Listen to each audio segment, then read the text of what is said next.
Good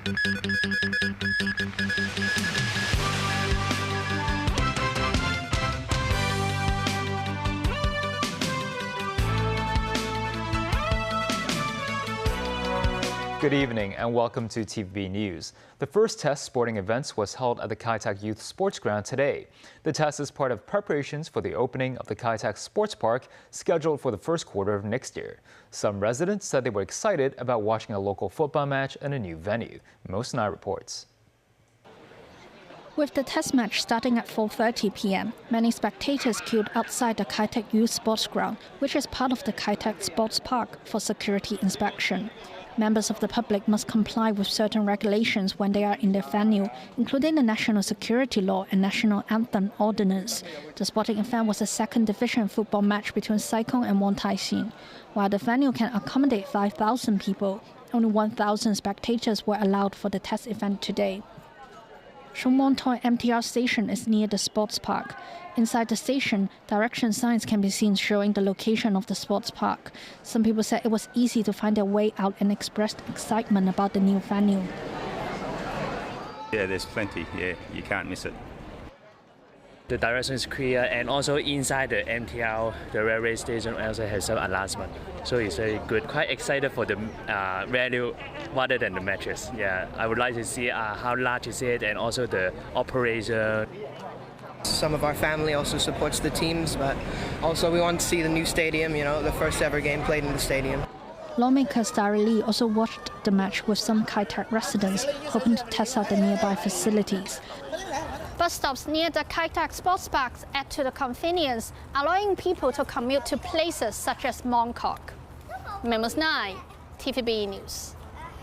Secretary for Development Bernardet Lynn says recent developments in the property market could speed up the government's launching of more land. Speaking on a TVB program, Lynn noted the housing policies listed in the policy address could have an impact on the government's sale of land in the fourth quarter of this year.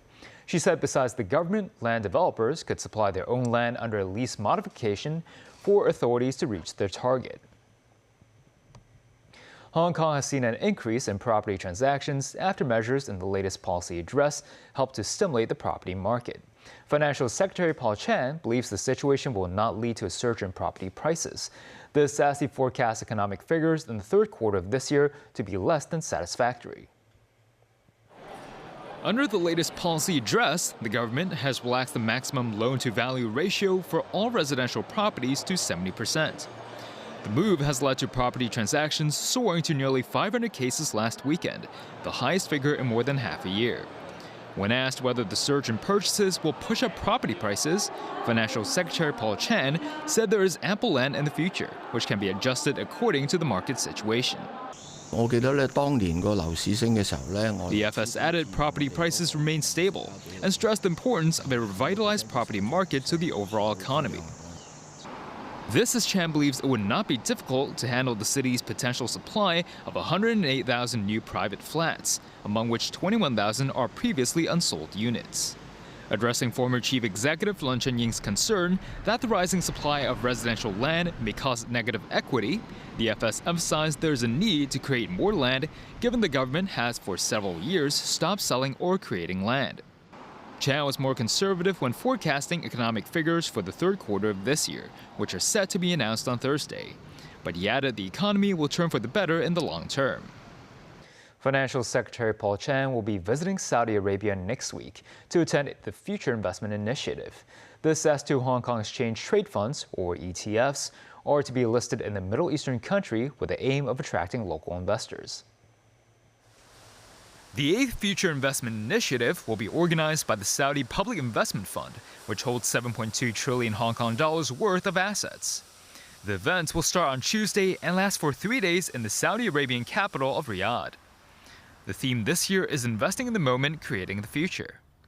Financial Secretary Paul Chan will attend the event for the second consecutive year and will give a speech introducing the Global South to the role of Hong Kong under the Belt and Road Initiative. During Chan's visit to Saudi Arabia, two funds tracking Hong Kong stocks, called ETFs, will be listed on the Saudi Arabian Stock Exchange. One of the funds is valued at about 10 billion Hong Kong dollars. An economic academic specializing in investment said the ETFs are expected to be popular among Saudi Arabia's business sector as well as retail investors. Terence Chong, the executive director of CUHK's Lau Chor Tak Institute of Global Economics, said both the Saudi royal family and average Saudi citizens are wealthy, but their own financial market is small and underdeveloped, offering relatively few products. He said if products are available to them, Saudis may consider them as investment opportunities. Chong noted Hong Kong needs to look for markets outside Western countries owing to the current geopolitical situation. This as Saudi Arabia works towards its 2030 vision and is keen to develop industries outside of oil. The academic suggested when developing Islamic finance in the city, Hong Kong could loosen some regulations to attract Saudi and Middle Eastern investment. Chong said some members of the Saudi royal family may not like to disclose too much of their personal information, adding that the city could introduce a version of products suitable for Islamic finance. Japan went to the polls today in elections for the lower house of parliament. Prime Minister Shigeru Ishiba's ruling party is not expected to do well. Voting took place across the country where 1,344 candidates, including a record 314 women, are running for office. Polls were scheduled to close at 7 p.m. Hong Kong time, with the results expected within several hours. Ishiba's conservative ruling party is bracing for a blow to its comfortable majority in the lower house of parliament, amid public rage over financial scandals and a stagnant economy. Ishiba took office on October 1st, replacing Fumio Kishida.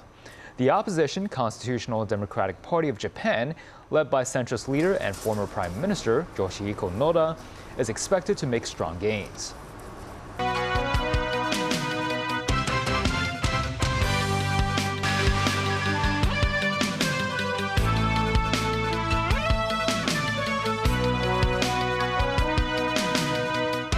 Welcome back. In the U.S. presidential candidates, Donald Trump and Kamala Harris both campaign in the crucial swing state of Michigan. As the countdown to the election heats up, Harris had the support of former First Lady Michelle Obama. David Garrett reports. After rock stars and pop stars, a bedrock of the Democratic Party in Michelle Obama, a former First Lady and currently one of the most popular people among Democratic voters. Some polls say more popular even than Kamala Harris. Michelle was making her first appearance on the campaign and she was highly critical of Donald Trump. That ugliness will touch all of our lives, and it will not matter what you look like, how you worship, who you love, or how you vote. If you don't make 6 or 8 or 12 figures, if you're not famous, if you criticize or disagree with him in any way, if he doesn't view you as his equal or relevant to his ambitions, I promise you, he will not think about you when he gets into the Oval Office. Speaking to an audience in the key battleground state of Michigan, where early voting is now underway, she urged people not to waste their vote, stressing women will suffer if Trump wins and tightens abortion laws. To anyone out there thinking about sitting out this election or voting for Donald Trump or a third-party candidate in protest because you're fed up, let me warn you, your rage does not exist in a vacuum. If we don't get this election right, your wife, your daughter, your mother, we as women will become collateral damage to your rage. Harris came onto the stage to follow the former First Lady and admitted there is work to do, but promised to win the election and get the job done. The rival in question also in Michigan. Trump telling supporters Democrats only go to see Harris for the warm-up acts. My opponent got up and started speaking. They booed the hell out of her. It's crazy. So they have to use people to get people to come, and then they send buses. We don't send buses. Everybody comes. We're just going to make America great again. It's very simple. Trump was courting factory workers again for the second day in a row. He blamed Democratic trade deals with China for America's demise.